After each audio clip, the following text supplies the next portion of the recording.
Monkey Tail! Hello and welcome to another edition of the Monkey Tail podcast. I am your host, Bruno Pinto, and with me as ever, I have my friend slash co-host, Mr. Marius Dunkley. Hello again, Internet. And joining us for the first time, we have a very special guest. We have Alex Sonivska. I'm going to go with that. I'm sorry if I butchered your surname there. How is it pronounced, Alex? Sonishkina. That's not bad. That wasn't too bad. It's kind of good. Yeah. Alex, thanks for. We've been trying to get you on the podcast for years, literally. You know. Oh, thanks for having me, guys. Of course, yeah. It's our pleasure. It's our pleasure. And Alex, you know, to our listeners, you'll be the first time they're listening to you. But you've done some podcasts in the past. You done. Can you tell us some of the podcasts you've been in before? So I used to do podcasting with Big Red Barrel. So I ran and produced my own podcast called Geek Speak with my two other co-hosts, which we kind of did video games and just general geeky news variety, primarily. A lot of movies, a lot of TV shows. And then I occasionally pop up on Tabletop Gaming Podcast, which is a podcast for Tabletop Gaming Magazine, where we exclusively talk about board games, which is a rarity in all the other podcasts I did. So there you go. Very good. I mean, board games is one of those things that every time I play a board game, I love it, and I always say to myself, I need to do this more often, and then I never do, and I don't know why, because they're so much fun. I guess the reason why is because sometimes it's a commitment. You need to get people normally involved, and it's the time, and it's the space. Yeah. It's all of those things. It must be difficult to do tabletop during these COVID times, I would imagine. Yeah, basically anything that requires more than two people to play is kind of out. Because you can't mix house. Well, you couldn't for a very long time, and now I guess you could sit outside and play a board game if you're super dedicated to the task. Monopoly notes are going to be flying all over the place. Yeah, the cat's going to run away. It's not ideal. Yeah. But I mean, you still could. A lot of board games nowadays, they are, they will scale down to 2-player. A lot of them also come with a solo mode. Solo board gaming is on the rise. It's quite big, so you can do it. But like a lot of party games, so a lot of games that are quick and that are easy to set up and that kind of very casual and easy for people to get into. They're usually party games, and obviously those you can't really play if you just do you. Very good. Yeah. There you go. And what's your view on that's like things like Tabletop Simulator, where they bring the tabletop games into a virtual world? Have you tried that? Do you think that's the future, or maybe not? It's an alternative. I don't think that's the future. Alternative future. Yeah, I'm happy you said that, because we always see. I was fishing for you to say that. You see that this is how professional we are here. We're so professional that we actually then pat ourselves in the back before we even done the thing. We always open the show with an opening question, and today's opening question is: what game or game feature being absent in the parallel world would affect the game industry the most? So, we're talking obviously about a parallel world where a game or game feature would be not present, and how would that affect the industry? Marius, do you want to start us off? Yeah, I'm going for an absolute biggie: online multiplayer. Online multiplayer. A world in which online multiplayer wasn't a thing. What the hell would that be like? No Fortnite, no Call of Duty multiplayer. Like what difference would that make to the gaming industry? What sort of games would we have now? Obviously, there's some argument as to whether the sort of single player big blockbuster is still a viable thing, and I'm assuming if we didn't have the online multiplayer, then we'd still be very much more focused on the single player thing, and couch co-op would still be an actual thing that happened. Yeah, that was going to be my question. Is couch co-op still is local multiplayer still a thing? the problem with couch co-op has always been, and I used to play Symphony Filter with and Time Splitters and all of that against my friends and family. But you can see the screen, so you could see where they were, and if you knew the map, you know you could cheat. Cardboard, mate. Cardboard. You need multiple to go. screen. You need to go for That's the what you do. cardboard. Yeah, but what about all those games that are designed for couch co-op, like It Takes Two, and which is the one where you escape the prison? What's the one that's called? A Way Out. For the same company? A Yeah. Way Out. See, myself and Marius, I played The Way Out from did beginning play to that. end, and It Takes Two. In fact, we played It Takes Two on stream recently, and we both think it's a masterpiece. But the game industry seems to all like it, but no one really likes it as much as we do. I don't know why. It's crazy, isn't it? I mean, as I'm being unfair. I think a lot of people give it like 9s and 10s, but some people. I think they didn't like the story and they didn't like Dr. Hakim, which is that I don't understand. Maybe we're wrong, Bruno. I think that's what the world's trying to tell us. I can see why people wouldn't like Dr. Hakim, and I can see why people would think the story is a bit paint by numbers, because it is. But if it was Pixar doing that with the same story, everyone would be going like, "Oh, this deserves an Oscar." So I don't know. I think it's a bit. But anyway, we're digressing. So a world without multiplayer, online multiplayer. Interesting. Basically, parallel world. Internet doesn't exist. No, I'm not saying it's what. Are you saying there is no internet on this parallel world? I mean, I did just say online multiplayer, but I sort of like the idea of the internet not existing in some ways.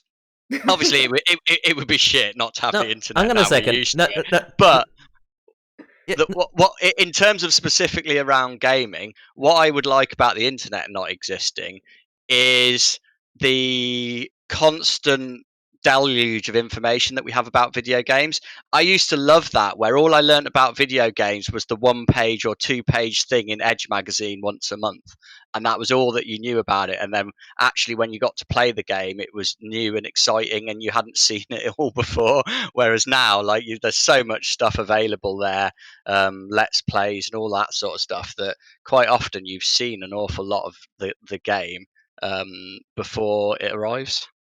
If there was no internet, I mean, I know that's not what you said. But if there's no internet, so there would be no. Oh shit! I'm stuck on this part. Let me go on YouTube and find out how to go through this part, or get a hint. Because before would be, let me go back to school, or let me go to work and speak to my coworker. When I have a coffee. Oh, that part. You know how to pass that part? Oh yeah, this is how we do it. And then you go back and you like cannot wait to get home and try that. Which in a way is much better than just going. If you're stuck and then you go on, just Google the answer or Google the hint.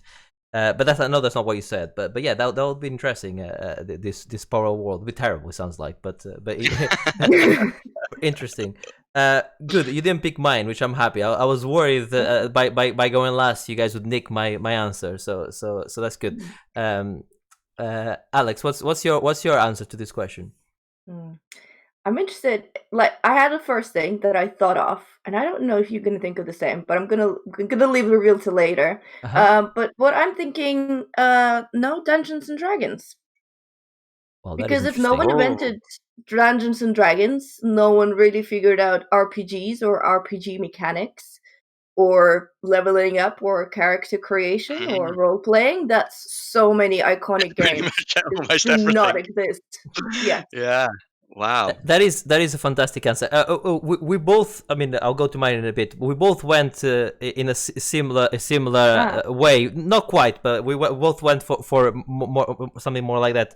Where Marius went for. We both went for what hurts, basically. Yeah. Well, Marius went for like. Marius would hurt obviously considerably as well.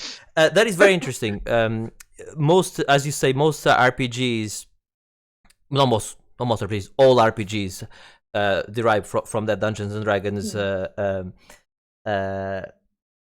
leveling up and attributes and the roll, or the roll the dice in terms of that, the critical hit, all of those things come from Dungeons and Dragons.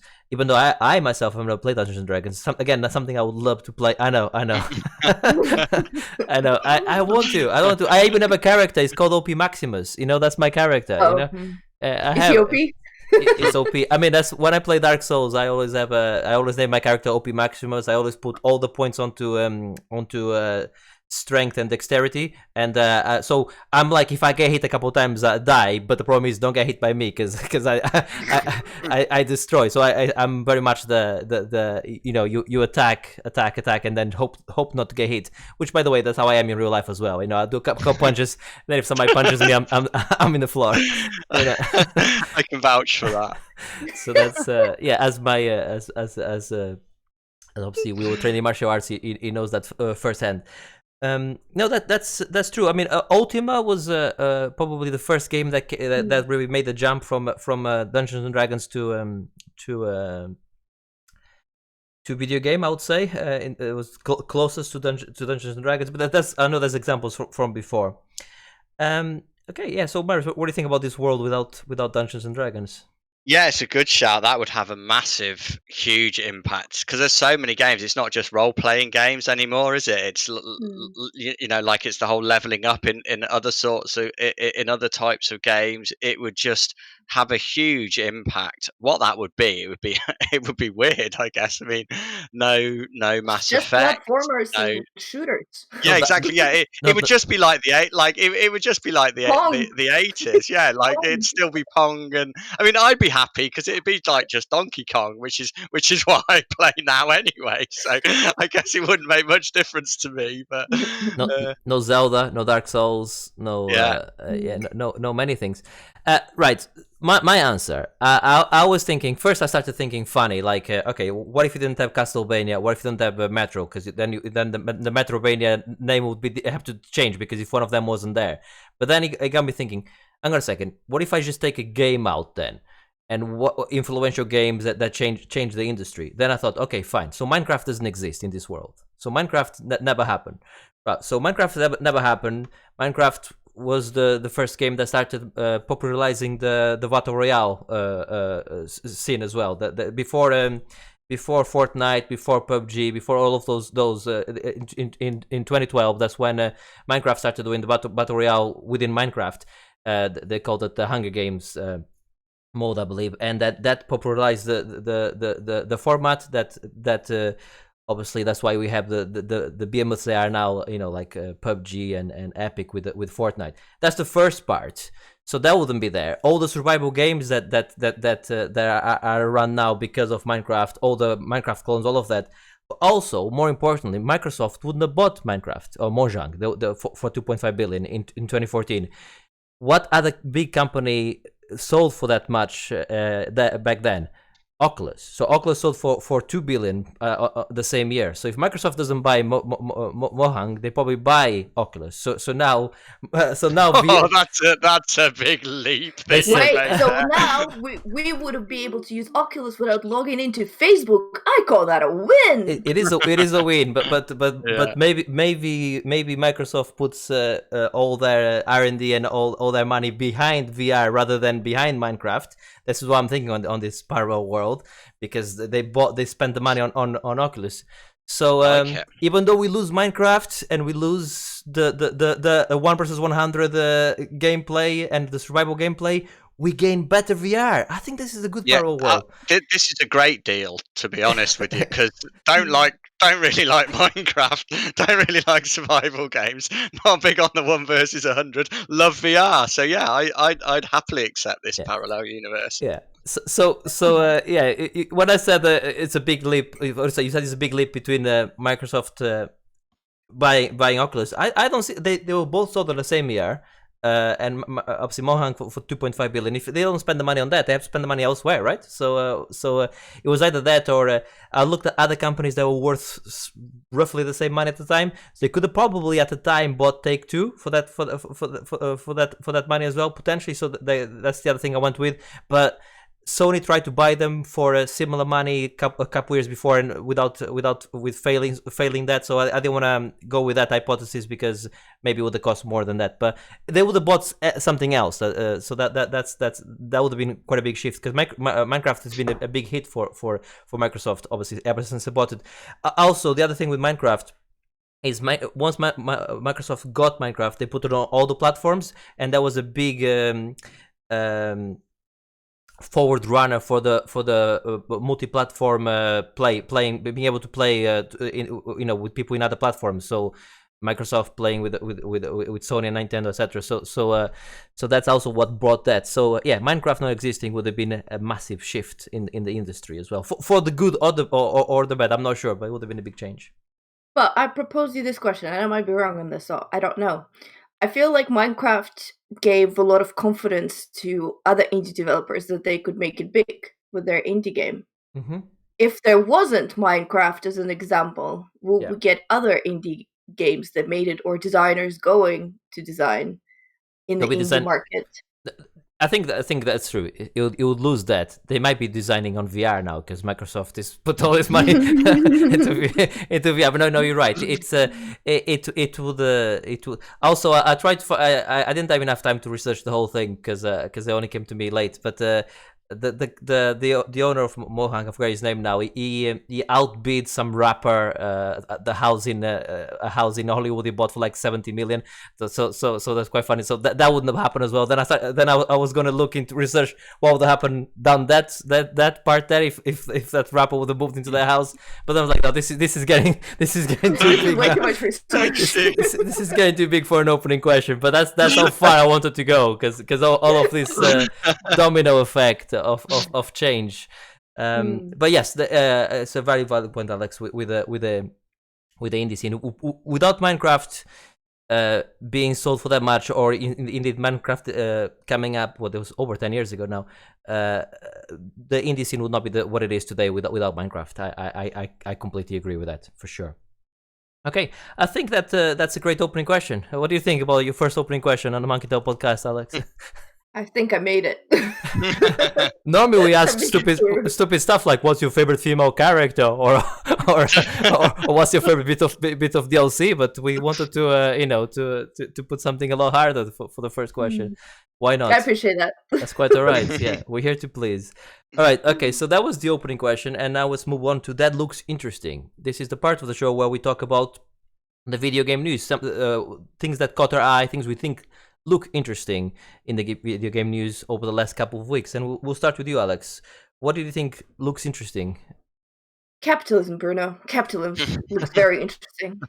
Okay, elaborate, please. Yeah, I know, right? Yeah, I was telling you guys earlier I was gonna find some fan news, but I went for depressing instead. But this is an article from Jason Schreier, who's you may or may not know as the investigative journalist who used to be with Kotaku for a while, but now works for Bloomberg. And he's been covering Cyberpunk 2077 for ages now. And he's been kind of one of the journalists, I guess, that tried to hold them accountable. Like, they even had this whole interview where one of the directors of CD Projekt Red like made promises to them about working overtime and things like that. Anyway, the news basically is, in a nutshell, is that the 5 sort of managing directors of the company divided 28 million of profits between themselves, while about 800 something dev employees divided the same amount between themselves as well, basically saying how ridiculous amount of money went to the management, and the actual raises or bonuses for the game to the normal employees ranged between something like $5,000 to $30-something, depending like this. And I guess the question was, we know this is on par with how things work. That in itself is not surprising, but the question was with how Cyberpunk launched, and with the overtime and how they've asked their employees and almost pleaded with them to work extra.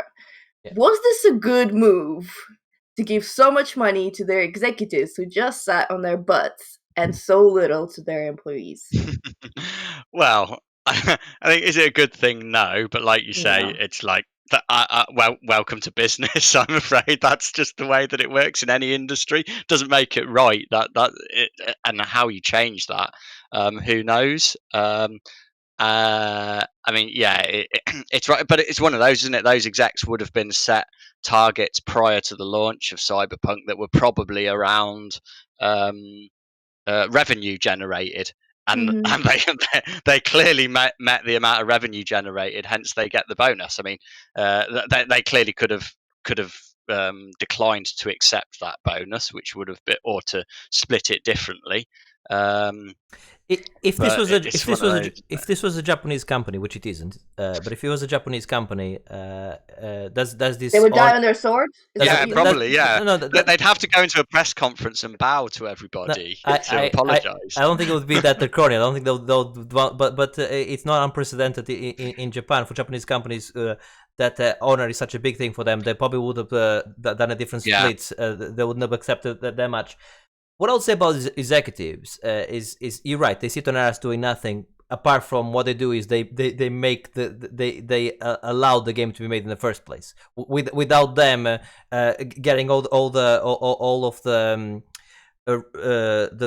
money in place to pay everyone, to make sure that, because this was a 5-year project, to make sure that this goes ahead, and that everyone is being paid, and all their families are being watered and fed throughout the whole 5 years. That's why they get the big bucks at the end, is because they make it happen in the first place. So they're the ones that, I guess, gamble the money. I mean, start with. I'm not saying that they deserve that much money.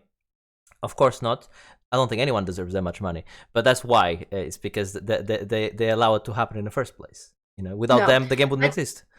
Yeah, I totally get it. I think the problem here is that there's two different parts, executive and devs. They had different targets. For executive, obviously, it's release the game on time.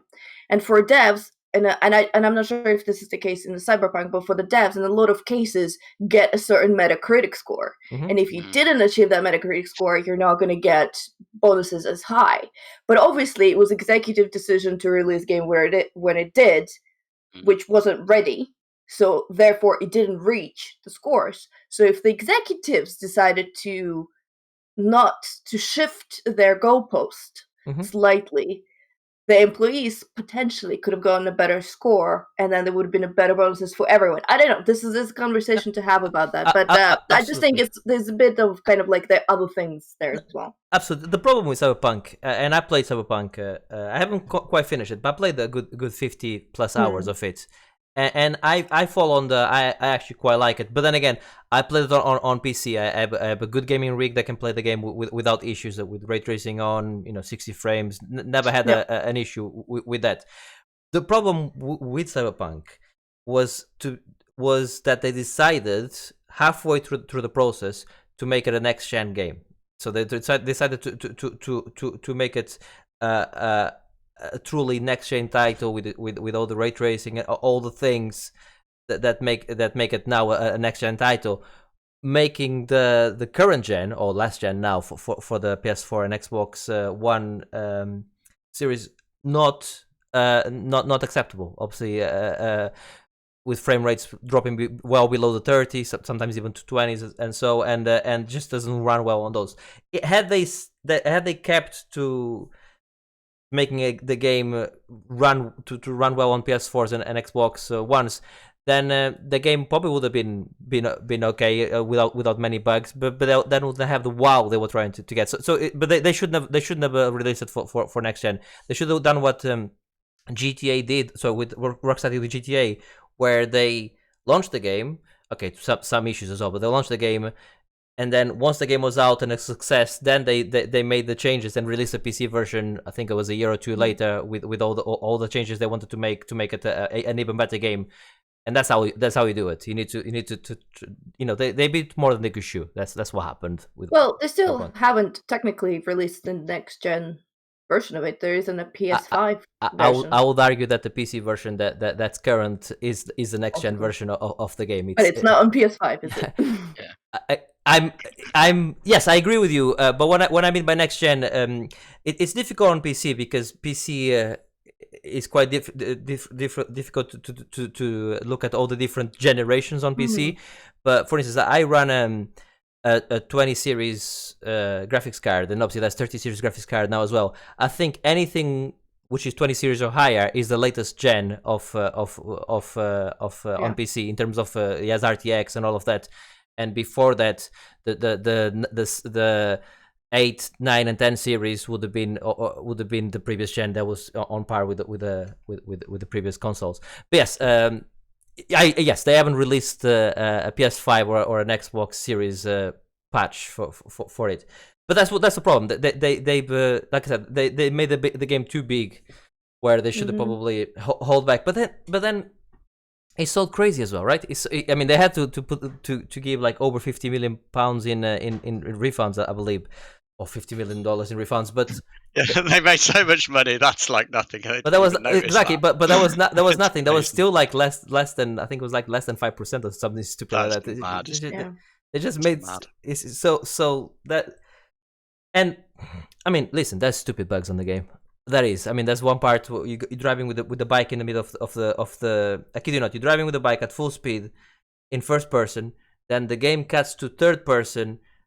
The character goes on top of the bike, puts the hands up like the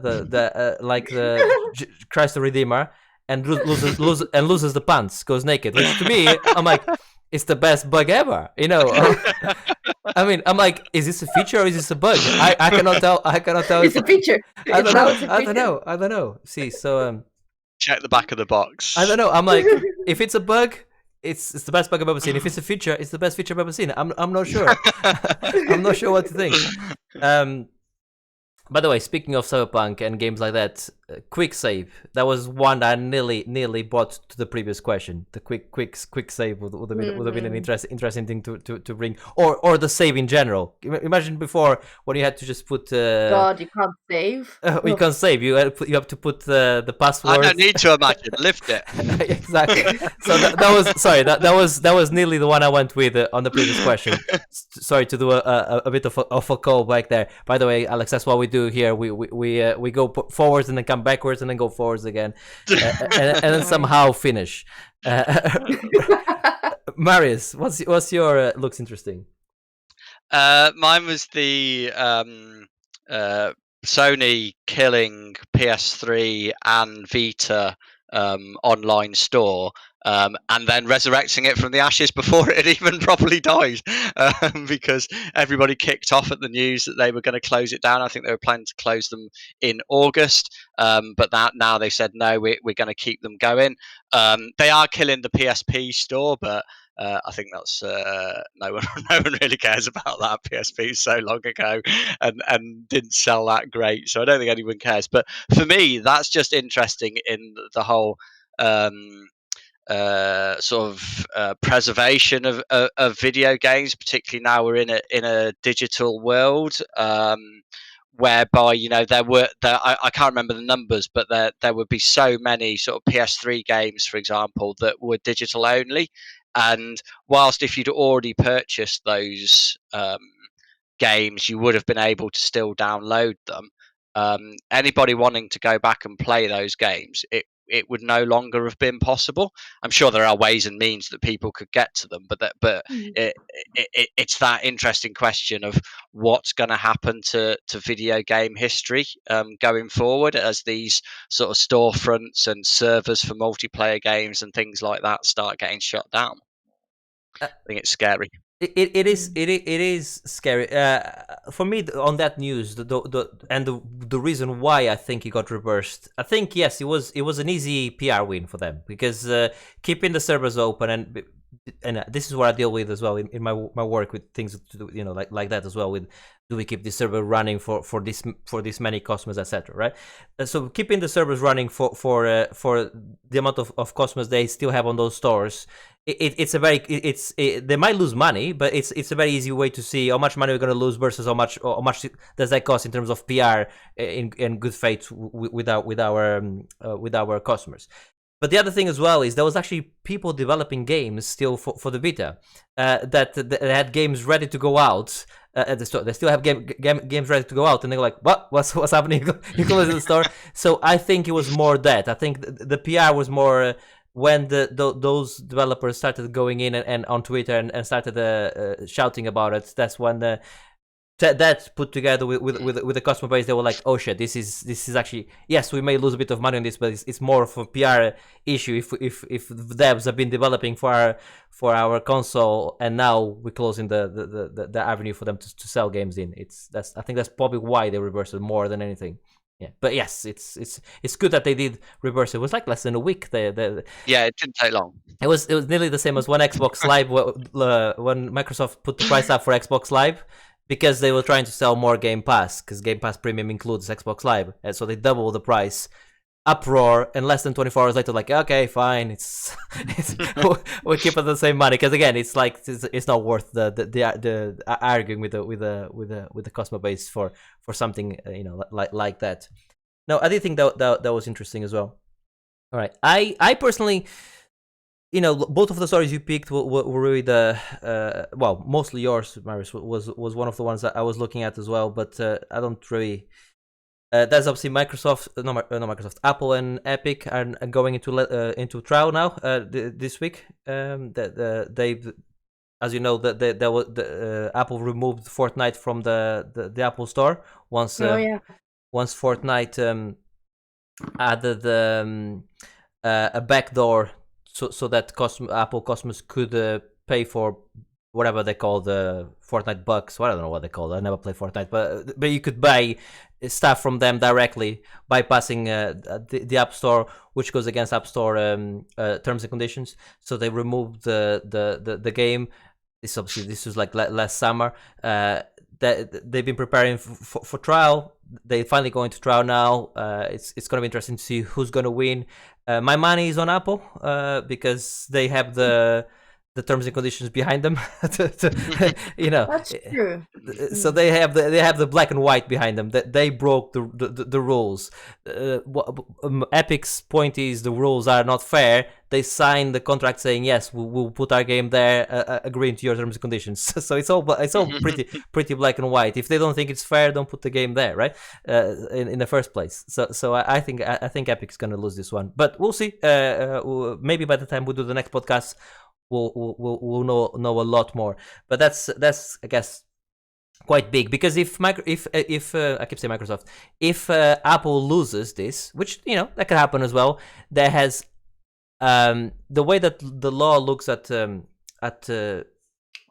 these type of things like wall gardens, they don't look at the Apple being a mobile phone, the iPhone being a mobile phone, and the PlayStation 4 and Xbox being a console. They're different. They look at it as no, they're the same thing in terms of if we're talking about wall gardens and what I'm trying to say is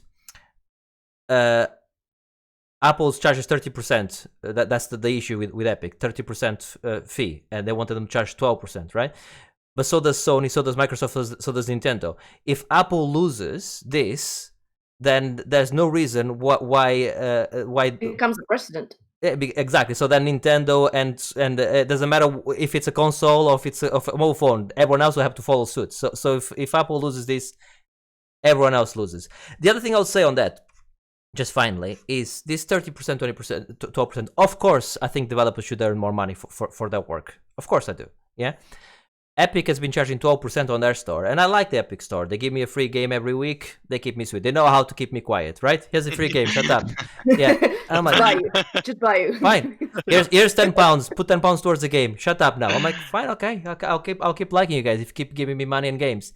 However, they charge 12%. They only charge 12% to the developers versus 30% from Steam, right? Actually, that's a bit unfair because Steam charges 30%, but if you sell over a certain amount, it goes to 15%. But whatever, neither here nor there. The game prices are still the same on both Steam and Epic. So just because they're only getting charged 12%, they're not putting the price cheaper on Epic. So the game is not cheaper on Epic because they only getting charged for 12%. They charge the same as they charge on all the other platforms. They just making more money on that side. So how is that good for me, for the consumer? Yes. The developer is getting more money, but I'm not seeing a difference there. And shut up! You're getting your free games and exactly. £10 coupon. And then Epic goes like, "Here's a free game. Here's a £10. Shut up! Don't look too much into it." I'm like, "All right, okay. I won't look too much into it. Keep giving me my free games, please." Exactly. That might be the podcast after. Shut up. Okay, take your free game with a £10 coupon. I'll try and write that down. In fact, I will write that down after I announce the next section, which is the playlist. And this is the part of the show where we talk about the games we've been playing. And Marius, let's start with you. What have you been playing? Okay. I played a game called Rain on Your Parade, which is on Game Pass. I've been playing it on PC. Basically, it's a bit like the Goose game, but instead of playing a goose, you play a cloud, a sort of little cardboard bit of cardboard with a cloud drawn on it, and you have to go around it and by raining on different things cause sort of chain reactions and things to happen in an event. So like the very first one, there's a wedding and you just have to like rain on everybody and ruin the wedding basically. So you're a bit of an asshole of a cloud. It's essentially what the game is about. And I just really enjoy it. It's one of those really light games, nice and easy to play. It raised a little chuckle. It's got like one level is like a Metal Gear Solid type level where when you die it does the whole cloud at the end instead of snake and stuff like that. You can put hats on your cloud, so I've been going around wearing a top hat as a cloud, which I particularly top hat and sunglasses, which I thought was a nice combo. Which I and look, that's got to be good, because if a game made me actually customize something, that's a win, because I never do that. I just go for generic male white character A, because that's the first thing that I click on, and it gets me playing the game quicker.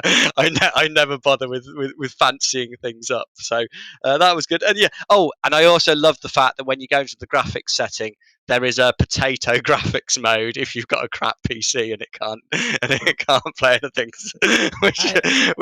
which proper amused me when I saw that. And yeah, again, it's just another one of those. Probably would have overlooked it if not if not for Game Pass, but just being on Game Pass, a few hours to play through it, a lot of fun, made me grin a couple of times. Just a silly, very sort of lightweight, easy to play game. Liked it. That sounds awesome. Game Pass, Alex, what's your views on Game Pass? Both myself and Marius obviously drank the Kool-Aid, and we're not sponsored by Game Pass. By the way, Microsoft, we're willing to be sponsored. But we're open to the consideration of being sponsored by Game Pass. If we want us to say welcome to the Monkey Tail podcast sponsored by Game Pass, no issue. Give us 3 Game Pass subscriptions, and we're good. No, we don't want anything else. That's it. That's all we want. Wow, you're cheap. Marius, yes, you concur? We're very cheap. You're right. I agree. Look, our silence has already been bought by Epic, hasn't it? With their free games, so free Game Pass. Every time I think too much about their percentages, they give me a £10 voucher and tell me to shut up. And I go like, fair enough. Yeah. So yes, Game Pass. So I hate Game Pass for a while. My problem is, it's not that I don't like it or I don't think it's great, because I think both things are. Is that I don't tend to play a lot of games on the PC, because my PC is for work and I need to distance myself to enjoy it. And right now it's kind of silly, because my PC and my console is on the same table, so it's the matter of switching one thing and switching on the other thing. But apparently that makes all the difference. So hey ho, I don't know how this stupid brain works. But I did have it for a while, and I think it was great. And if I had a bit more time, if I didn't front load myself with random work so much, I would absolutely buy it if I had more time. I have a solution for your work play dynamic, right, on the same desk. Okay, because I have the same RGB, and I'll tell you what. Yeah, you got some RGB going, right? And when you're working, RGB is off, right? Yeah. There's no RGB. You play, you spreadsheets, whatever, emails, etc. Time for gaming. Poof, RGB comes on. Poof, RGB goes on. It's no longer a workspace. It's now an RGB PlayStation. Okay, RGB playtime. Get some disco lights going. Anything. Maybe get one of those robots that dance in the back. Just the moment you go RGB, you're good to go. I think that's a good enough differentiator. That's Maybe. let's think of somebody that's been at home for 13 months now and and is losing the will to leave. High five. RGB. Right. Yeah. Cool. No, Game Pass is great. We do like Game It is Pass, great. and we are very cheap. Microsoft, honestly, really, really cheap. You wouldn't know how cheap we are. Let's move on to a game I've been playing. I've been playing El Hijo, a Wild West Tale. Hijo is a son in Spanish, and that's how you pronounce it before you go writing. Yeah, in, I was okay? wondering. Yeah. I was wondering Hijo. how you pronounce reading the written title. Hijo, yeah, Hijo. Yeah, the J is like like Juan, Hijo. Mm. Yeah, El Hijo, the a Wild West tale. Essentially, this is it's a isometric view game where it starts with a very stylistic cartoon style West story where the mother gets separated from the son because of something that happens. I'm not going to say what happens, but they get separated. The son goes into an orphanage, and then he's you're trying to escape, and you have to go through the shadows and actually look at the patterns of all the monks their movement, and you have to hide in the shadows, hide inside things, let them pass, and then just try and go through the game like that. Essentially, is a stealth game like that. But as you're doing that, there's other things you need to do, like you can do for extra points and stuff like that. You can go and entertain the other children, so you can go and be silly with other children. So you can go and go next to another and just press the button, and it does a random thing every time. So it might be like teach them how to use a slingshot and just cause havoc, and they start like clapping, like yay, like they get all happy. So you essentially, it's basically, as I say, a stealth game. It's Metal Gear Sun. I think it's in Mexico. It's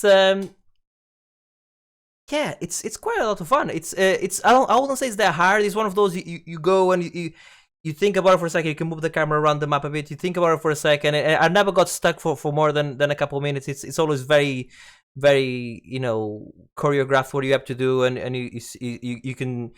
you can see. I don't know if it gets a lot hard. I haven't finished it. I don't know if it gets a lot harder towards the end. But what I played is really good. But the whole time I was playing it, I was thinking to myself, this is Marius all over the place. Because Marius is listening to this thing going like, this sounds great. This you should have played this one, not me. This should have been you. Well, yeah. I as you were talking about it, I seem to remember reading like a preview or something for it a while ago, and thought it sounded quite interesting. It's fun, like there's little things like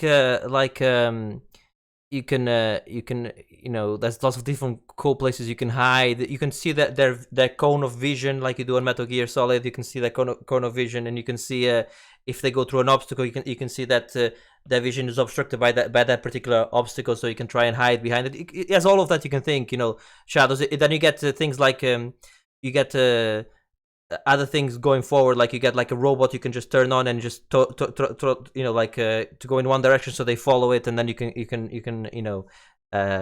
sneak past. Is like slingshots. There's lots of things like to help you go through this stealth thing. There's no fighting. It's not like Metal Gear. It's not like you can just if everything goes bad, you can just start shooting people. If everything goes bad, you get caught and you start again. So I think it's sweet. I like it. I'll definitely recommend it for somebody that's listening to this and thinks this sounds good.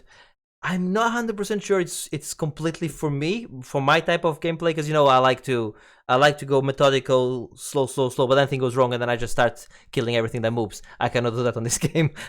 It annoys me that if I make a small mistake, I have to start again. But that's my fault, and that's not my speed.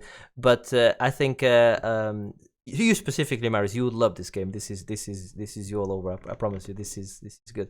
Yeah. So that's El Hijo, a Wild West Tale. All right. There you go. That's that one. Alex, what's the game you've been playing? Or one of the games you've been playing? I've been playing Spiritfarer. Okay. So if I would describe Spiritfarer in a nutshell, I would say it's a game you play for chill, because it's incredibly, incredibly chill. I was playing it on PlayStation, but I probably say get it on Switch. I didn't realize it was on Switch, because otherwise that would be 100% where I got this game. but you are playing a character called Stella, who is a Spiritfarer. You fare spirits after they die to the final resting place on your huge boat. You got an adorable cat called Dandelion who helps you with all the things. And it's got a mixture of sort of resource management, a little bit of building, because on your boat you build different houses for all the creatures that you're ferrying along. And the creatures, I mean, I think they were human once upon a time, but they come back as adorable animals. So what's really not to like? And you sail along the sea, picking up resources, solving doing a little side quests to kind of, because every animal, they kind of have like unfinished business, every spirit, and once they get everything out of their system, so to speak, they can cross to the other side. So you complete a little bit of quests for them, you make a house for them, you do some gardening, you do some weaving, you do some you make logs, you do all the stuff, and it just really chills, got really kind of relaxing music. Oh, you do cooking as well, cooking and fishing for everyone who loves fishing in video games, because that's the thing. Yeah, that's us. That's us. That's me and Marius. Exactly. Fishing, yeah. So you like cooking. But we don't like fishing games. We don't like fishing games. We like Oh fishing. no, I'll rock a fishing game. Okay, I don't like a Sorry, fishing you game, don't like but fishing. I like fishing mini games in games. Yes, yeah. I wouldn't say it's not one of those like amazing fishing mini games. Like I wouldn't say it's crazy good, but you can fish. And yeah, obviously because there's some story element, you can get quite emotional when you get attached to your animals who are on your boat, and then you have to say goodbye to them as you ferry them to the other side. I haven't quite finished it, but I ferried quite a few animals and got my heart broken all over. And yeah, it's adorable, and it's super chill. I have a couple of things to say about that. I was just looking at the game as you were talking about it. Mm. First of all, Yes, it looks phenomenal. it's so pretty. Yeah, it does look good. It looks phenomenal, and it looks right like my type of game. I need to play this. It sounds a bit, the mechanics sounded a bit like I was trying to find out what the name of the game was called, because I played it a while ago. An iOS game called You Must Build a Boat. I don't know if you played that before. It's fun. You like it. It's yeah, You Must Build a Boat. It's on iOS. I think it's on Android as well. Okay. Very good. In terms of the management of the ship and everything, and having to do all of that, it's pretty cool. That looks awesome. I mean, I would say if you played what the hell, Village. It's the name just escapes me. Stardew Valley. If you played Stardew Valley, it's got the same sort of inventory management, resource management, but dialed way down. Oh, good, because So you nearly lost me there with Stardew Valley. No. We need Ben back. We need Ben back if we're talking about Stardew Valley. No, it's nowhere near as detailed. You only have like a couple of things that you collect, and you garden only a very few things, and you mine stuff. But there is that element where you're kind of picking up and building. Obviously, every building you build needs some kind of resources or upgrades, so you'll need to go around the map and collect different things. But it's still. This looks great. It looks great. It sounds great. I love the sound of the story. I want to know what happens to the animals. I love the cat called Dandelion. I just hate everything that you said about the resource management gameplay, because it's just not my sort of thing. I'm so disappointed it's not a platformer. I'd be all over it. There are platforming elements, but it's not like a pure platformer. It's not. Okay. And by the way, you can play two people, where one person plays as Stella and another person plays as Dandelion. Oh, cool. I'm in. I'll be the Go cat. up, you're the cat. Right. Fantastic. The cat doesn't get to do as much. Just heads up. It's all right. But It's a still cat. gets to do stuff. I could just wander around being an asshole. That's what cats do, isn't it? Speaking of cats, with the, I'm not gonna say the name so it doesn't activate, but with the voice activated services you have in your house sometimes from a big shopping site on the internet. If you ask it to be a cat, it starts meowing and all of that. Nothing special there. But what I love about it is not that. That's pretty basic. when you ask it to stop, it becomes a cat. So it keeps meowing. It just ignores you for a while, which I think is genius. It just goes like, no, I'm just gonna keep meowing for a bit. You asked me to be a cat, I'm gonna be a fucking cat now. Okay. That's great. Which is great. Yes. Which I found out when I was streaming and asked it to be a cat, and then I couldn't get it to stop. Oh god, that got annoying very fast. It got annoying very, very fast. I started looking where the power button was to turn it off. Yeah. Right. I'll start this one here with my next game. I've been playing Dark Souls 2, Scholar of the First Sin. So I played the Dark Souls Remastered it was the third time I played the game last year, and I finished everything, did every single boss, which was the first time I did that. So I wanted to do that with the other two titles. So I started naturally with the Dark Souls 3 because that's the one that comes afterwards. Of course, it isn't. I'm just, but I went straight for the last one.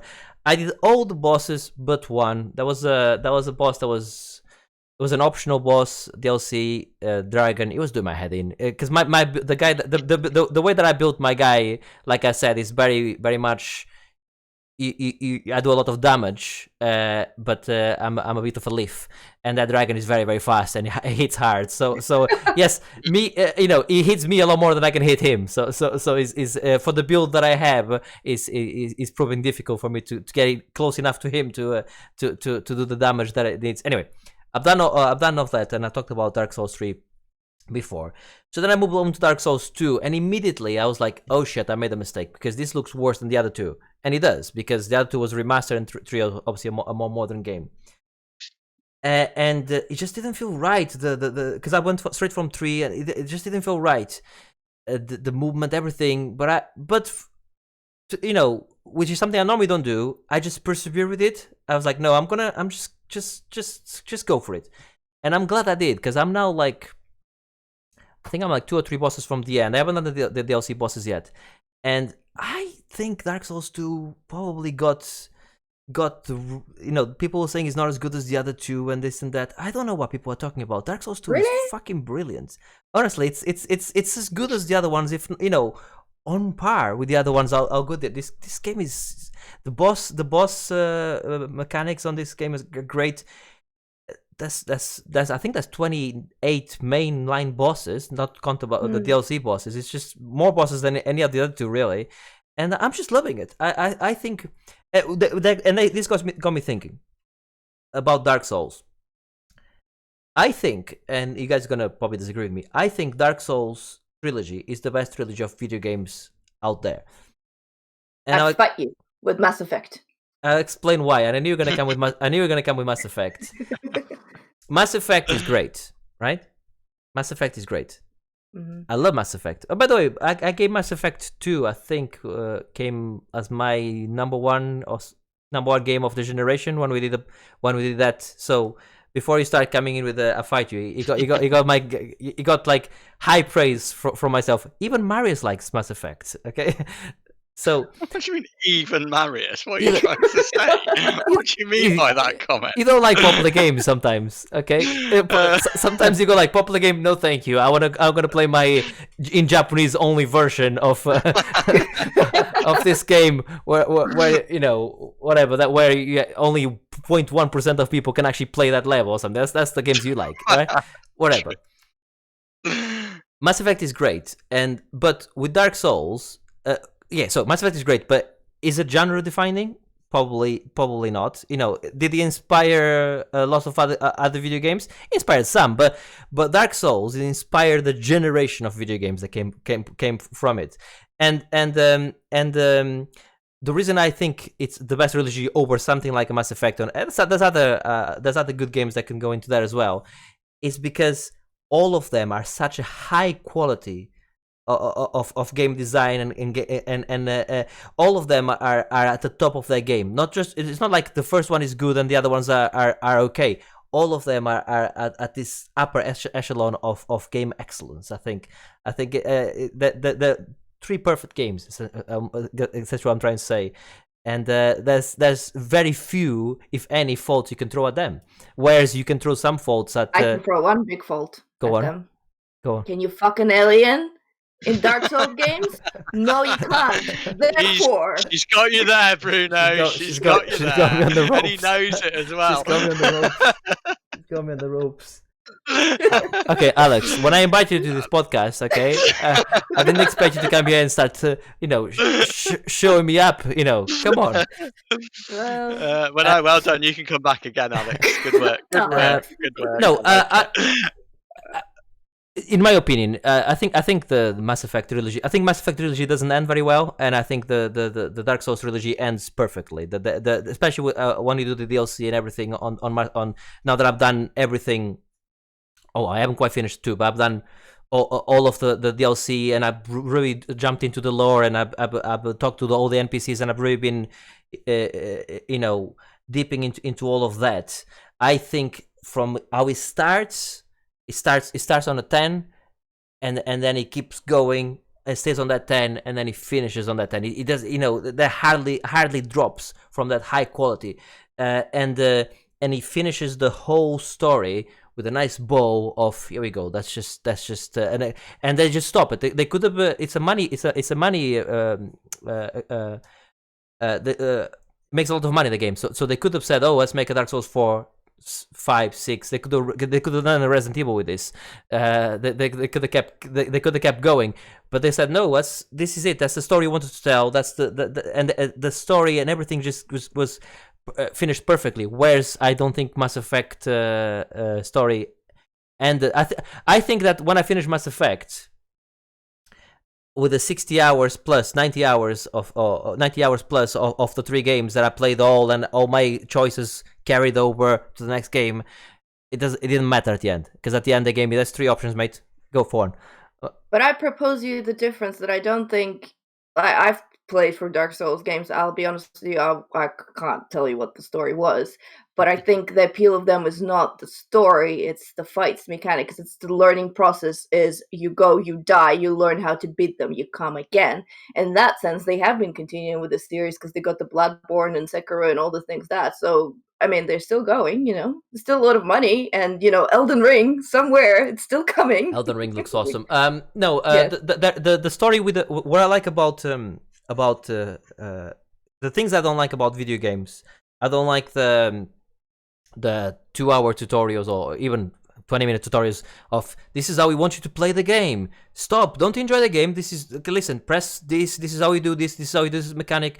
And I'm like, you guys are losing me already. I mean, I've just started the game. You're losing me already with these tutorials, right? I don't like that. I don't like let me give you lots of story to try and get you into the game. Dark Souls starts you with the first one. Starts you on the Undead Asylum, and they go like, here you go, off you go. You walk 200 meters, you're onto a boss fight, and you can die straight away. Yeah, pretty much. Yeah, or you have to run. Yeah, and then you run, and then the tutorial. There's no tutorial. It's just like, here's a boss fight. Fight the boss. Off you go, and you can play the whole story. You can finish the whole game without knowing anything about the story. I agree with you. Why? Because you need to go and look for the story. So if you want the story, go and look for it. It's there. It's all there. It's definitely a different kind of storytelling. I really appreciate. Like, especially, I mean, I'd say Bloodborne is probably my favorite game, so I know a tiny bit more about what's going on with its story because I actually went and looked for it. Yeah. And it's cool when you find an object and you read about it and you realize that something else that you found an hour ago or something kind of fits into the story, and now instead of 3 or 4 different interconnected pieces, you have one whole and you can actually piece it together. I think that's really cool, but I also think a lot of people, when they go play Bloodborne, they go on your they want to do like a quick, what is it, speed, they want to do speed runs, they want to show you how to beat the boss, they want to do different builds, they want to go beat the boss with just a fist. Like, there's all other things that sort of that you don't specifically relate to the story that I think people come back to those games for. And that's what I love about it, because you can play Dark Souls, you can finish Dark Souls in an hour if you're that good. Yeah, you can finish Dark Souls in. I was going to say, you can't finish Dark Souls in an hour. I think if I don't think I can. I haven't tried. I looking at the speed. No, I'm being serious here. Looking at the speed runners, and I've seen some speed runs of an hour. I I don't know if I could do it. I reckon I could absolutely finish Dark Souls in under 2 hours if I tried. Because looking at what they do, it's all about the pairing and about the right build. I'm at, and this is the other thing, because I came from Dark Souls 1 like recently, Dark Souls 1, 3, and then jumped straight into 2. I'm like hyper on I'm on the bubble at the moment.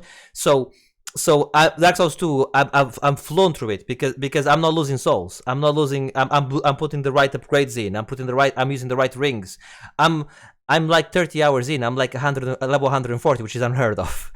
Like for So like I come to a boss now. I give them 4 or 5 slashes and they go. That's how strong I am. In fact, I'm too strong. The game. That's what I like about the game. You can make it, and I'm talking about all 3 of them.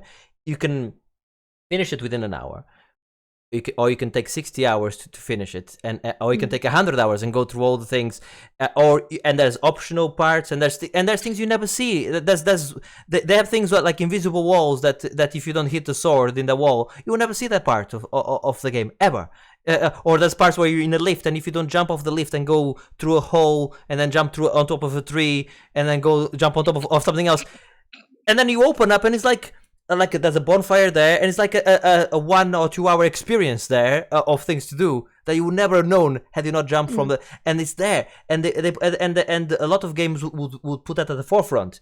Dark Souls, like, no, it's there if you're gonna go look for it, and I love that. But to me, it's the double design on all 3, especially on the first one. I think the first one is by far the best on that. The Metroidvania aspect, the you go through this and then you knock down this ladder, or you open this gate, or you activate this lift, and everything is connected to each other. And the other thing as well is everything you see, you're like, oh, look at that big tower there. Everything you see, you can go on Dark Souls. If you can see it, you can go there. Right, so let me get this straight. I'm not sure I'm clear. Do you like Dark Souls? I think Dark Souls is the best. I think. I mean, it's no surprise. I've always said Dark Souls is my favorite game. The only game that's come close, and on a given day I go like, I'm not sure which one I like more. It's Breath of the Wild, and the reason I like Breath of the Wild so much is because it shares so much of the same things. Another question that doesn't really need asking. Mm-hmm. We're aware you're buying a PlayStation 5 today. Will you also be buying Demon Souls on the way back? I'm swinging by somebody else that's selling me a copy of Demon Souls. I thought that might be the case, because you never played that originally, did you? I played a bit of it, and I didn't get it. I did not get it. I remember playing Demon Souls, and I remember my memory from it was I played it. I got to a bridge, and there was like a message. I stopped by the message, and it said "here," and I'm like, and then I moved forward, and I got hit by a dragon, and I died, and I was like, and then I couldn't. I don't know why I couldn't figure out how to get through that bridge. I haven't played it since, so I'm assuming you don't go through that bridge yet. You have to go around somewhere, yeah. And I kept going like, this is so stupid. So the things I'm saying that I like about it, I was like, I don't get this. Why does this thing keep killing me? This game is so stupid. It makes no sense.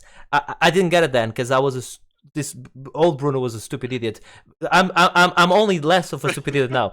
But anyway, Marius, obviously, Mass Effect is great. Mass Effect is a great shout, and don't get me wrong, I didn't like how it ended, but I think the trilogy of Mass Effect is up there as one of the best trilogies of video games, without a shadow of a doubt. What trilogy? And I'm saying trilogy specifically to stop you from putting Galaxy 1 and 2 in here and trying to steal the show. like that's why I'm forcing 3, please. What trilogy of games can come in a Well, I'm gonna sort of ignore your rules,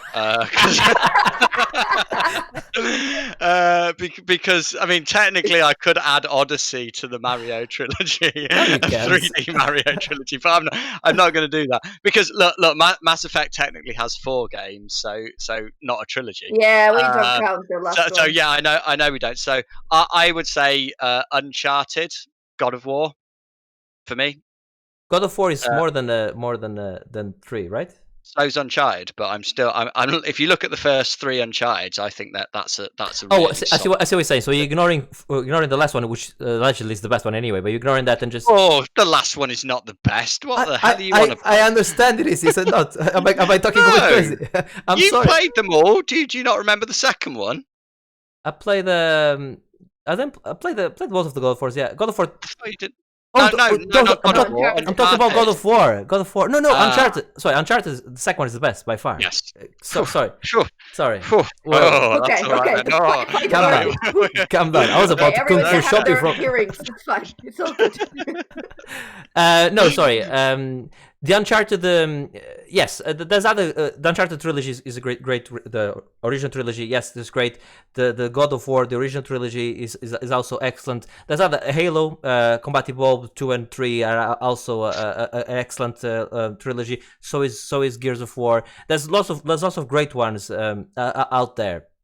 I was trying not to say it, but Streets of Rage is obviously the real answer. Streets of Rage is an answer. But yes, there's many. For me, I find it hard to see past Dark Souls being the best one in terms of how it changed the industry so much, with everything being a Souls-like now game, pretty much anything. Also, indie games as well. It's definitely became a turn afterwards. We're literally referring to a type of game as part of a mechanic, whereas I don't think we do it for a lot of other sort of roguelikes. That's the other one. roguelike. That's the only other one. Yeah. Yeah, that's the and Yeah. Metroidvanias with Metroid and Castlevania as well.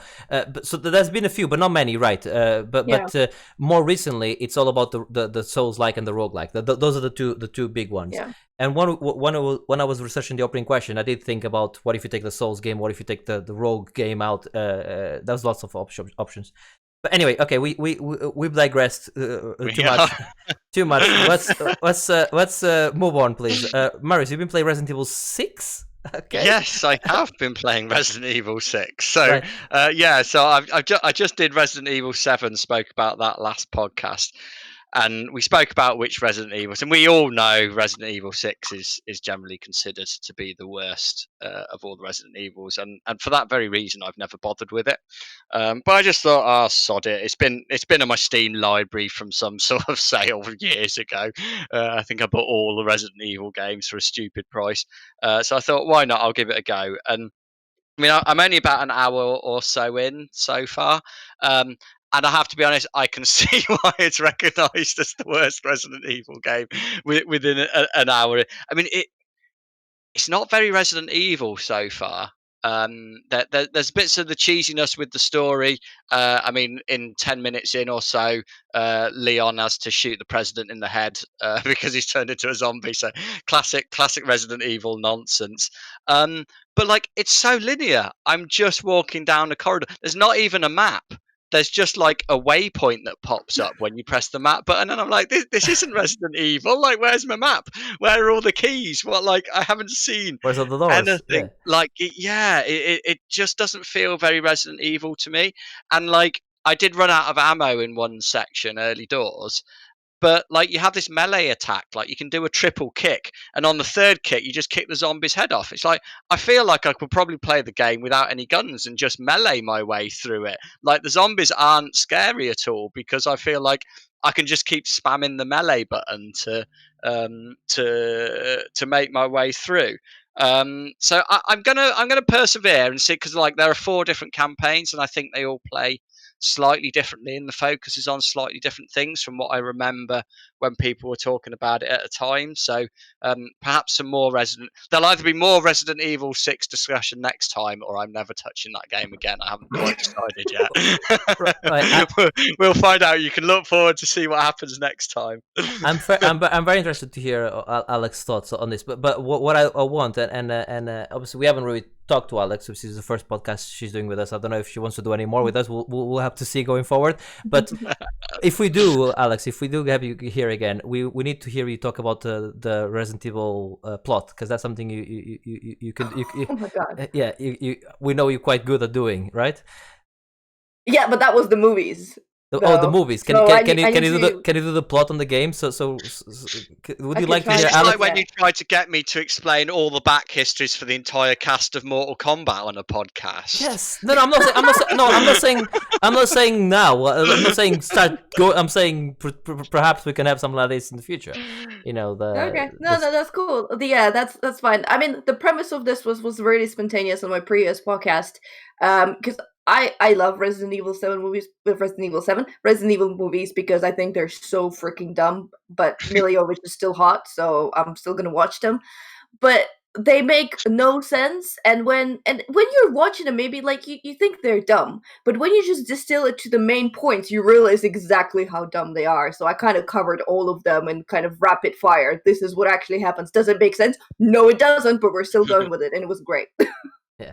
No. They are great, stupid movies. They are. I like the Resident Evil movies actually. They are bad though. They're bad. And the latest Monster Hunter movie as well was good and bad at the same time. I don't know if you've seen Yeah, it. I've not watched it yet, but I will. You I'm will. sure. You'll like it. You'll Yeah. like it. All right. Yeah. Very very good. Oh, Mila Jovovich, I like it. What's just to try and see if your opinion matters, Alex? What's the best Resident Evil?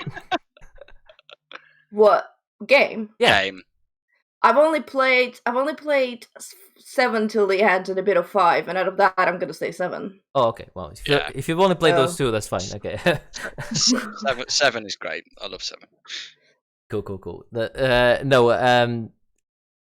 I played all of them. I haven't played 6. I played most of them. I haven't played 6. I haven't played 0. I haven't finished 7. I wasn't liking 7 as much as you guys did. To me, it wasn't Resident Evil, but then I've been told by countless people, including Marius, that it is very Resident Evil. I'm just an idiot, and I probably am. I'm probably just being a bit of an idiot. Right? Okay. Let's move on from that to you've been playing some Rogue Company, Alex. I have. Yes. So, if you want it free to play shooty, we have 4v4 online multiplayer, which would not exist in Marius' universe. No. So that would be Rogue Company. So this is we're always kind of on lookout for multiplayer games to play with people. So that one came out recently. Well, last year, towards the end of last year. We only picked it up a couple of months ago. But it's 4v4, different kind of maps. I guess the kind of the new thing that all of them have is that now all of them have different characters with different abilities. So I'm particularly fond of a lady called Scorch that likes to set everything on fire, and doesn't get burnt as well, which is quite good. So I can shoot fire and cover everything with fire, then run in and shoot people that are already caught on fire, just to make sure they're double dead. So it's great. Double that. I like that. Double tap. It's like in Zombieland. Double tap. It's important. Pretty much, yeah. But I guess it's kind of in the it's I your played. discount Counter-Strike, discount Valorant kind of things with less kind of skill. If you don't want to be those, shot by the likes of the Shroud style players, and you just want to mess about and have fun and not worry too much about how bad your aim is, then Rogue Company is the way to go. Yeah, we got given some keys for Rogue Company when it first came out, but when it was still in early access, and you had to with all the characters unlocked or whatever at the time. I didn't give one to Marius because this is not Marius's bag at all. So I played with a couple of mates, and I thought it was okay. It was like a hero shooter. When it comes to hero shooters, it's hard to see past Overwatch being the best one of that example of where you have different abilities. I will say Apex gives it run, or at this point gives Overwatch run for its money. Is Apex a hero shooter as well? Does he have different? Oh, I haven't played the Apex myself. I need to play Apex. Okay, Apex is the other game we've been playing. So tell us about that. Yeah, I mean, no, the reason I'm bringing up Apex is because I think it's been going strong. So it's your, battle royale style game, which among any, but it's probably the prettiest one out there at this point. You only got 3v3. It's got free maps right now. Your standard season pass, updates, new characters introducing. They released a new character called Valkyrie, which is basically Farah from Overwatch, kind of. But they've just been consistently so good at doing new stuff. And the latest thing they're also introducing 3v3 into Apex as a permanent mode, which is similar actually to Rogue Company. But they just keep. This is the game that's alive all this time. I mean, Respawn are literally kicking ass with Apex in terms of the gameplay they're bringing, how fast they're bringing characters. They just had a season where they introduced, like, it was like a kind of like arena games mode where if you go into quick play, not into the rank matches, they had playlist of like 5 or 6 different modes that each played very differently. Like some of them had like shield regenerations, other had special loot drops, other ones, once you die you come back. Like for the first time you just respawn back with all your armor equipment and guns, and it just brings so much variety. That's why you kind of don't lose interest, because Overwatch is kind of, waiting for Overwatch 2 at this point, because nothing has been happening with that game for a very, very long time. Rogue Company just doesn't have enough stuff at this point, at the moment. So it's obviously trying to earn the money for its shop and skins and stupid dances, Fortnite style, but it doesn't have enough in there to justify you purchasing at this point. It's my opinion. Sorry, Rogue Company. But Apex does. Apex has all of it. I need to try Apex. I've been meaning to try it for a while. I'm more of a PUBG player, mainly because I prefer the gunplay. I prefer the more realistic, and I'm doing inverted commas here, realistic, shoot somebody in the head, they die. That's that type of stuff. I don't want to shoot somebody in the head. Oh no, they haven't died because they have a super shield or they have, I'm just making things up. I don't know if that's true, but I'm saying, or I haven't seen them coming up because they have the invisibility cloak or whatever. I like, I can see the guy, I have a gun. If I shoot him in the head, he's dead. That's the type of 1 versus 100 I personally like to play, but I can, but I think there's obviously a place for something like an Apex, which I definitely want to try and will try in the near future. But obviously Apex, in a world where of Marius's parallel universe wouldn't exist, but Titanfall 2 would, which is a game that is in the same universe, and that's also the game you've been playing, Marius. So Titanfall 2, you've been replaying it, I would say. I have indeed, yeah. So I played it once first time around. We've said a lot about it, so I won't go into too much detail on it. But I've been thinking about replaying it for a while, but I think I sold my copy. I originally played it on the PS4. And it was free this weekend. So I thought, oh, hang on, I'll give that a go. That's a nice 6-hour campaign. I can do that. I can do that in a weekend. Maybe it has been free because Apex just introduced the character that's directly linked to Titanfall 2. They were like, that might be that might be why. So yeah, I've been playing through the campaign again. I'm about halfway through.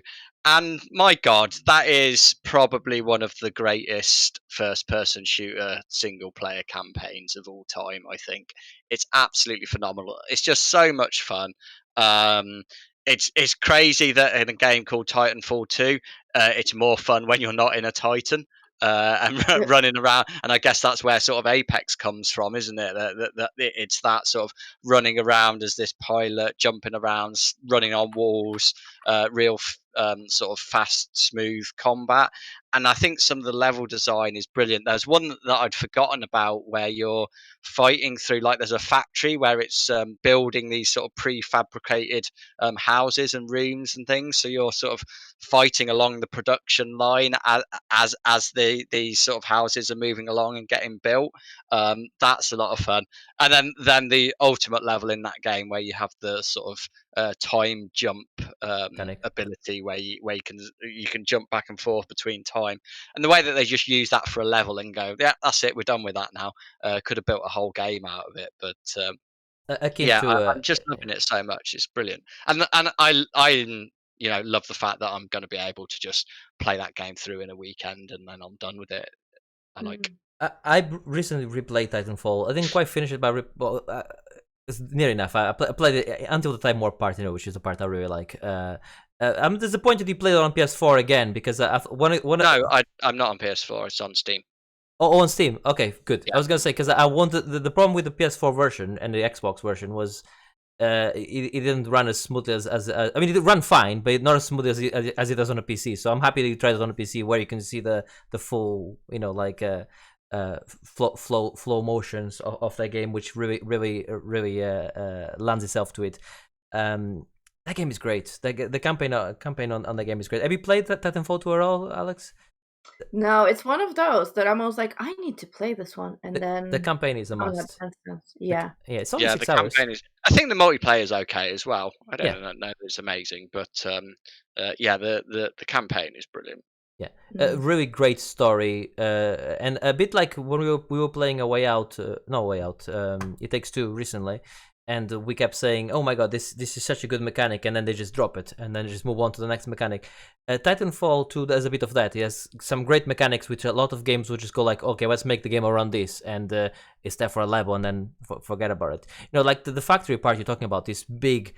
Like robot factory building this prefab houses where with all the walls and all of these things, and you just fighting through it. Such a clever idea, and again that could have been extended, but nothing else says it's welcome. There's a part as well with an holographic horizon as well that keeps breaking as well. That's lots of really cool things on this game. The campaign is solid. It's like it's a movie, and an editor went in it and just picked a big 6-hour movie, and they cut it into a 2-hour like action masterpiece. That's what they did. They picked this big game, and they just cut everything. They cut all the fat out and just made this perfect campaign. When it came out, I think myself and Marius had it on our top 5 games of the year that year. Yeah. From, I think 2017, I want to say, came out. I don't know. Maybe it was. I don't know. We've been doing this for far too long, Alex. We've been doing this for far too long. Right. Let's finish with I'll just a quick update on this one. I played a lot more First Class Trouble, and that game is so much fun. Have you heard about First Class Trouble at all, Alex? No, I'm googling it as we speak. Essentially, it's Oh, okay. I saw the screenshot and I know what you mean. Yep. Among Us. Essentially, it's Among Us, but I said to somebody, I was playing the game, and then I raided somebody, and then they asked me what I was playing, and I was playing First Class Trouble, and they said, "What is that?" And I said, "Oh, it's like Among Us, but for adults." And they took offense to that because obviously they were an Among Us player. Like, are you saying Among Us is for children? No, that's not what I mean. What I'm saying is, this one you can choke people to death if you think that they're the baddies, or you can throw them into fire and let them burn. So it is, or you can drown them, etc. and so on. It's just so much fun though, because you can talk to your you could be a personoid, which is the bad person, or you could be a resident. And if you're a personoid, there's another personoid always. There's always 2 personoids, and you can talk to them in a private chat. But because you have local, we play Defense, so we have using the local voice on the game. If you forget to press 2, if you're a personoid, and you go like, yeah, sure, yeah, I'll help you kill her. Oh shit, I forgot to press 2. Somebody might have heard you say that, so that's all of that built in. But there was one where everyone survived until the last level, and we had to obviously kill the 4 residents. But it's difficult if it's only 2 versus 4. You're never gonna be able to do it. So there's one thing where you can go and check the log, and a log will tell you these 2 people are in the same faction, right?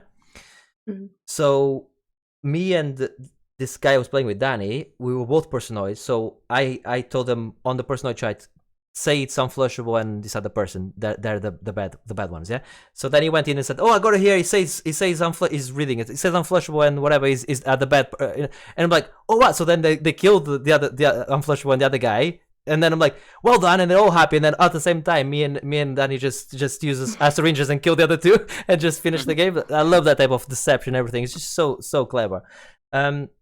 It's just a lot of fun. I'm really impressed with that game, and I think they're bringing cross-platform to it, so you can play with other play it against people on console and everything. And this is one of those games where it doesn't matter, because it's not about how fast you are with the mouse and keyboard. It's just how deceptive you can be. Mm-hmm. No, I love it. There's many things you can do on it. You can drop there's one where you can drop like chandeliers down and stuff like that. So you have to open this lift to keep escaping, and everyone is looking for key cards to go and put the key card on the lift. Three key cards opens the lift. So then you could hide and then have the other person on voice saying they're by the door, and when they're by the door, the other person hiding by the chandelier can just press the button, drops on top of them, and then they die. And like, what happened? Oh, I don't know. So it's all of that. It's so much fun. It's it's a game where you can just be a knobhead the whole time, and I love it. And suits you perfectly. Yeah, but the problem is at the end of each level, there's an airlock meeting. You can throw people in the airlock, and it's the trying to. There was another one I remember, which we were playing with this. We didn't have a full team, so we were playing with some randoms, and this person came in. And I was the personoid, but then they put me in airlock correctly, and there was only 2 residents left. But by the way, to win the game, the residents need to both agree that there's no one left, and So I was like, okay, as my final act, I'm gonna die anyway. As my final act, I'm gonna try and throw the seed of deception in there, and I'm like, okay, I'm gonna die. There's nothing to lose. I'm just telling you, I'm definitely a resident. I think the other person is. I think I saw them up to good. So then as soon as I died, they started fighting each other, even though they were both residents. And I like that. You can just be a bastard. I love that game. It's fun. Right. Anyway, so that's First Class Trouble. Yeah, and I still highly recommend this game to everyone. Let's move over to the last part of the show, which is the Why Don't You? And this is the part of the show where we give you a recommendation of something to do, something to read, something to listen to, something to eat, anything. We give you and I probably should have told you that, Alex, before. The Why Don't You is anything. Yeah, no, I know. To be fair, I was trying to think of other things, and I was just like thinking of stupid podcasts, and I was like, nah, I'm just gonna recommend a good video game. That's good. Okay, but okay, let's start with that then. What video game are you recommending that people should try? I'm recommending Baldur's Gate 3, which wouldn't exist in your world. Which would not exist in your parallel world without. Yeah. Go on. Because it's literally a game based on D&D, so it's got D&D. Yeah. Exactly. Yeah, it is. It's got D&D rule sets. So if there was no D&D, there wouldn't be Baldur's Gate. But yeah, it's an early access, so it's obviously not a full game. I think it's just the first level. It's done by Larian, who did Divinity Original Sin 2 and Divinity Original Sin 1 as well. But I don't know if you guys play Divinity games. No, I haven't. No. They are kind of heavily RPG turn-based games, but kind of Divinity games. They're great. They're beautiful, but they're still more. They're not the AAA. They're not the the cinematic pieces that you would expect from Mass Effect, because you don't really get the full cutscenes, and not every character has got the full voice line. Sometimes you just have to read the text. So for Baldur's Gate 3, obviously, they took the best things about Divinity, they put the D&D mechanics over it, and obviously it's based in Baldur's Gate, which is part of the D&D lore, but they also upped, the graphics. There is now proper cutscenes. The actual faces look pretty darn good. The rocks look like rocks. The rocks do look like rocks, amazingly. Marius is in. So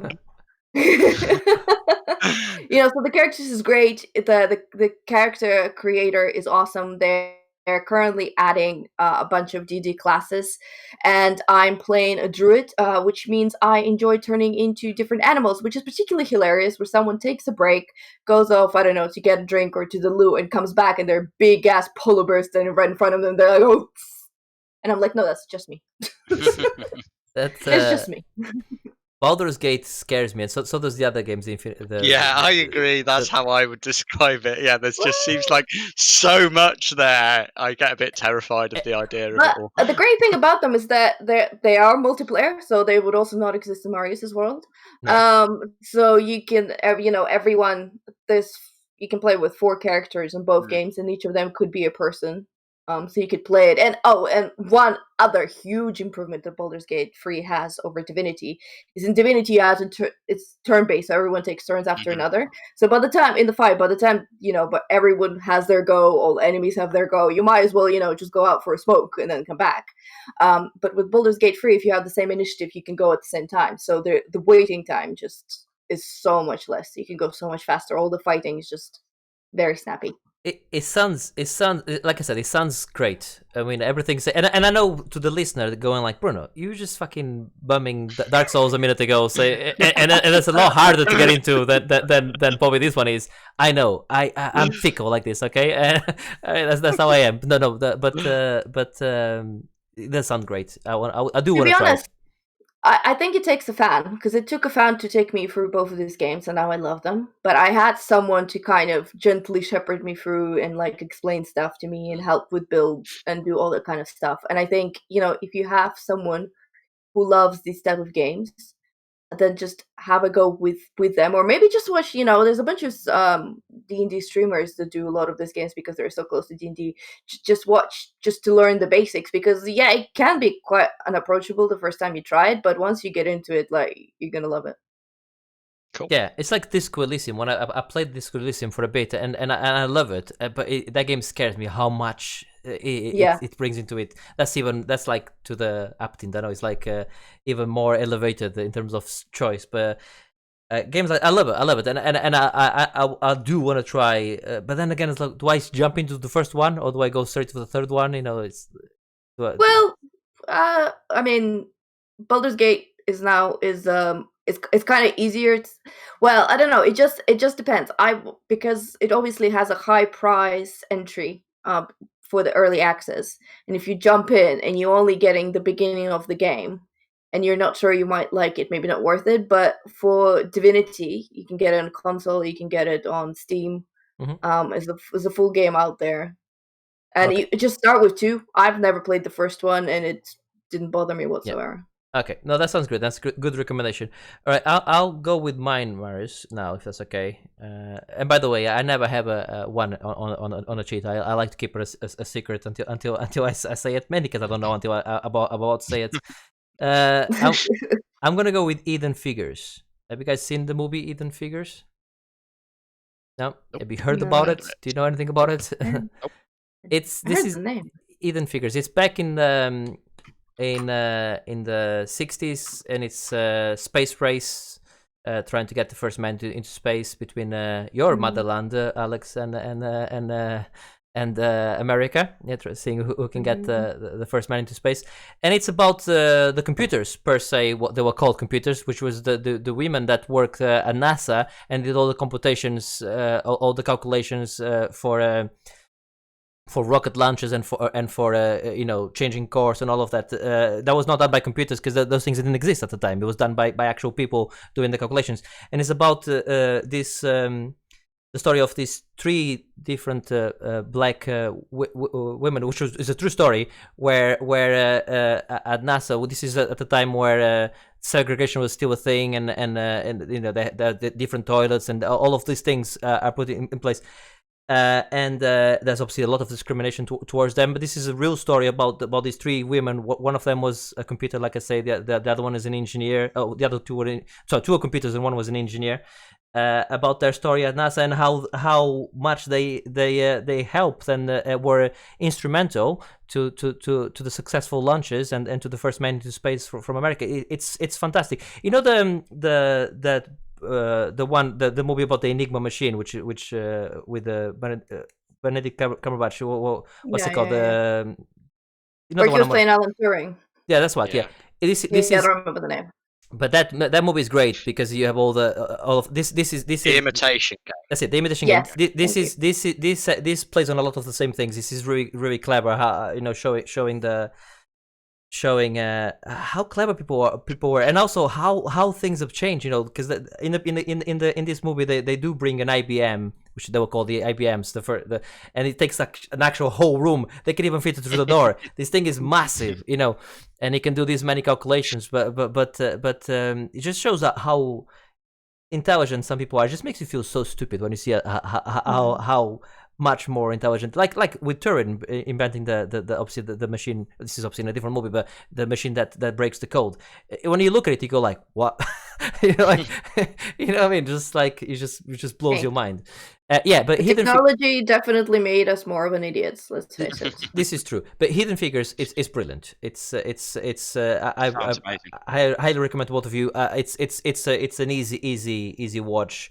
It's great, and yes, Kevin Costner. On Prime or Netflix, or do I need to look for this? I bought the movie on iTunes a while ago to watch it when it came out because he was nominated for a few Oscars. In fact, I think he won a couple Oscars, and then I never got around to watch it, and then I don't know why, and then I eventually watched it. So I don't know where it is. I own it anyway, so I will find it.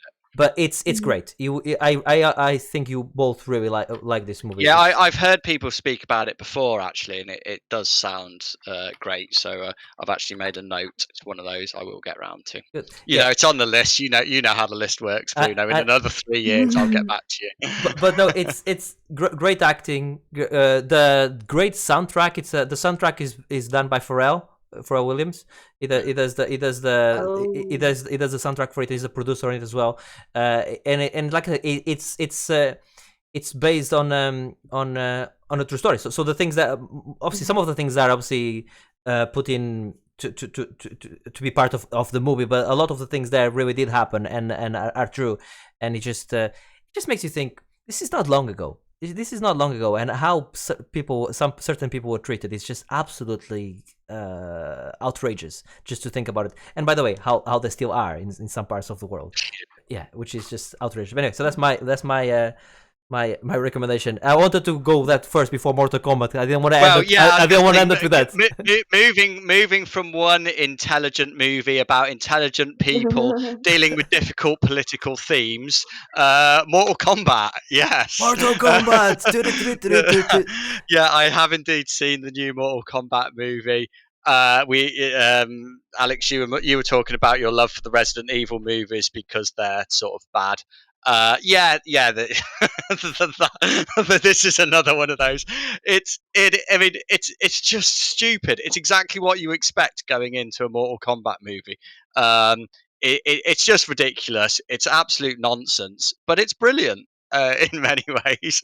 At the same time as being bad, I mean, it's just over the top. I do like the fight scenes. The fighting is good.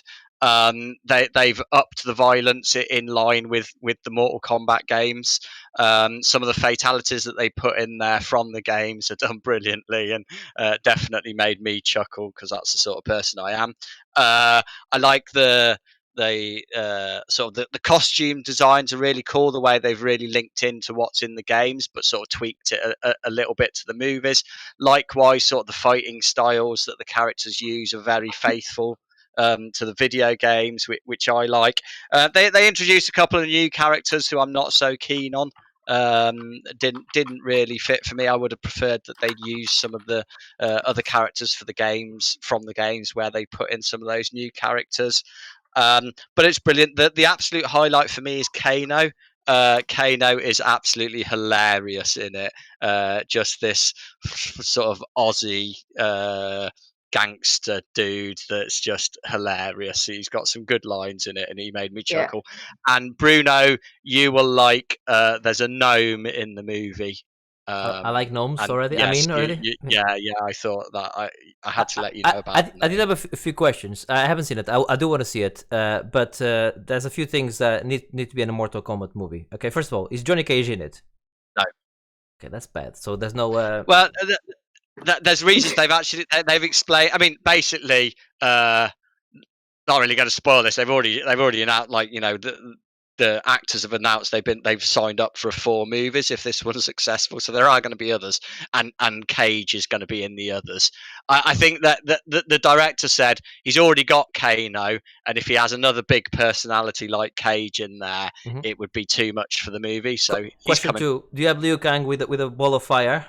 Yes. Okay, good. Confirm. You got Scorpion pulling somebody in? Yes, of course. Of course. So that's good. And the final one, and I know it's not there, but I'm gonna have to ask every time we talk about Mortal Kombat. Oh, of course, I know what you're going to ask. No, there isn't. Babalities. No. No, I'm afraid. Why is there no babalities? That's my favorite thing about Mortal Kombat. I want babalities. I want to turn people into babies. You know, it's my favorite thing. You've got a weird obsession about babalities, Bruno. But they've done it on one, I think, only, and then they stopped doing it. Am I right on saying that? I think they've only done it on one. I think it might one, maybe two. I think I'm not sure. I can't. It's remember. the best thing they had. It, you know, they had about Mortal Kombat. It's turning somebody into a baby. They're like, you beat him, and then you turn him into a crying baby. How much? None of this fatality bullshit, cutting them into a million pieces. Turn them into a baby. Like you like crying like you fight like a baby. Now you're crying like a baby. That's that to me. That's the one. You know, that's the thing. The one thing missing from Mortal Kombat. Okay, no, that sounds good. I'm sold. I'm definitely. Yeah, it is good. In a bad way. It's good in a bad way. So far, the only thing I've seen is Aussie Man review Kano, and it was great. Oh, I'll have to watch that. I haven't seen that yet. Yeah. I bet that'll be amazing. Yeah, that's the first thing I'll be doing when the podcast is done. I think now you've told me about that. Yeah. And you can do that very shortly because we are going to start wrapping up things now. So, Alex, thank you very much for obviously being here on your first podcast with us. What do you think? Good? Bad? You okay? Yeah. Give me the glass of water. Oh, good. It's almost 2 hours, guys. I know it's great. Yeah, no, it's a long. Oh yeah, we should have pre-warned that. It normally takes about an hour and a half. I think maybe I overdid it on the Dark Souls part potentially. You just got too excited. Really? Do you think? Perhaps I overdid it on that part. Where can people find you on the internet, Alex, if they want to do so? I mean, I guess you can find me on Twitter, Destitute_. I will pre-warn you, I don't tweet very much these days. You can also find me on Instagram, also at Destitute_. And since I've managed to squeeze some kind of board game topic in almost everything I've been talking about somehow, I'll also say that you can read my words in Senate Magazine and Tabletop Gaming Magazine if you're so inclined and interested in board games. Right, and as always, guys, on our website there'll be I'll put all those links there as well. But there'll be a link to Alex's profile with all of those links. I maybe have to get some of them from you, Alex, just to add there. I'm okay with the Instagram and the Twitter. It's just the other one you said there. I didn't catch it in time, but just wash over your head. It's like no, I do like board games. Like I said. But I'm a weird board game player. I like things like Risk and stuff like that. I know people don't like it. That's the type of board game I like. I like that type of stuff. Risk is great. Yeah, I like Risk personally. Yeah, I don't like Monopoly. Monopoly's just no. I like Ghost Castle. That's where I am on board games. For those you might not know, it might have been an English thing. It was something that I played when I was like 7 years old. That had like axes for like you built up the thing and it had axes falling down and stuff. Yeah, it was a bit like Mousetrap for older kids. I thought you'd say something like Operation or something. It's like Operation. Yeah, that again. I'd go for Operation. Or about Hungry Hippos. Or Mousetrap. Hungry Hippos is definitely the best. Do we count the Hungry Hippos as a board game? Maybe not. Maybe I don't know. I'm not sure. I think Hungry Hippos is probably straddling the fence of board game definition. To be fair, but Hungry Hippos is great, although too easily breakable. Yeah, you get too excited all of a sudden as hippos flying all over the place. Yeah, it's not good. As always, you guys can get in touch as well with us by sending us an email to podcast@monkeytail.co.uk or on Twitter @monkeytailuk. Let us know, what do you think of our opening question? Do you have a suggestion for our next opening question? Do you have a different answer? What game or game feature would affect the most? I think we gave 3 very different answers in the end that would affect the industry a lot. I don't know which one would affect the most. Now that I think about it, I think Alex's would affect the industry probably the most, because single player games will still happen. You know, Minecraft not existing, just obviously other games will still exist. But the Dungeons and Dragons aspect, a lot of games are built on those bases. I think that would be the one that would affect the most. personally, I think. But yeah, what do you think? Do you concur? Do you disagree? Do you have other options? That we like to hear them, and we will never read them on the next podcast because we move on to the next thing. But send us to us anyway. Please do send them in. Send it to us anyway, and we'll ignore them for you. No, I'll read them. I'll read them to myself. Seriously, we will read anything that's sent to us. Yeah. Yeah. Please supply Even Bruno if with it bedtime was a reading. spam email, we'd read. We read. Listen, I've been talking to this prince from Nigeria for a while now. They sent an email to us. He's not a gamer. He wants me to invest in this business he has there. And the king is arrested. I don't know what he was talking to me about. But yeah, we read anything, including emails from the princess of Nigeria, or from other things like that. All right. As always, we descend into whatever. End of podcast ramble. End of podcast ramble. Yes. But we'll leave it there. Alex, thank you very much for joining us on this podcast. Thank you so much for having me. And yeah, it's our pleasure, of course. And on that, I've been Bruno Pinto. I've been enjoying having pointing doesn't work. When are you gonna leave? Because I hope one of you goes for it. I've been enjoying having someone that isn't Bruno to talk to. Wow. Ditto. And I've been actually enjoying talking about video games again. Haven't done that in a while. Thank you very much. Good. It's been great having you. Yeah, absolutely. All right, guys. Thanks. Bye. Thank you. Bye. Bye.